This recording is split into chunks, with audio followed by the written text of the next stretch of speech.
Developing systems of linear equations.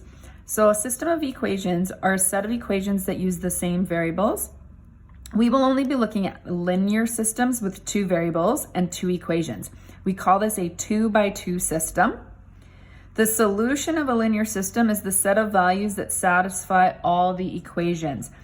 So an example of a 2 by 2 system could be something like this.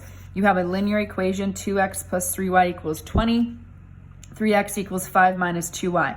So there's two equations, and in each equation you have an x and a y. So they have two variables, but it's the same variables in each one. Note, for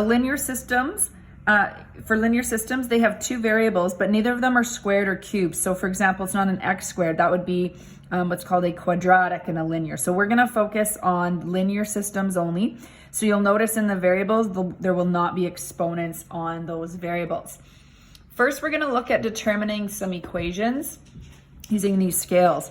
Determine the equation for each diagram. So this has x plus 2. So this would be 2x's plus 2, and the scale is balanced. So that's why we put an equal to sign. 2 plus 12 would be 14 kilograms. So this would be this is actually an equation with just one variable. So you could actually have moved the 2 over and solved for x. So that's what this scale represents. So it's not going to be something you're going to really see in a system.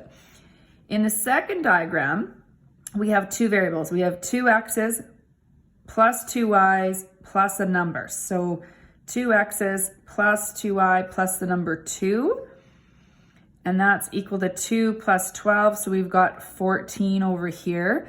We can combine like terms. So this 2 is going to go to the other side. So we have 2x plus 2y is equal to 12. So now you have an equation that has two variables in it. So if you have two variables, you would need to solve for x and y. So that's what we're going to learn in the next examples or in this chapter is how would we work with that? We would actually need another equation, and then we would have a system to work with to solve for both variables.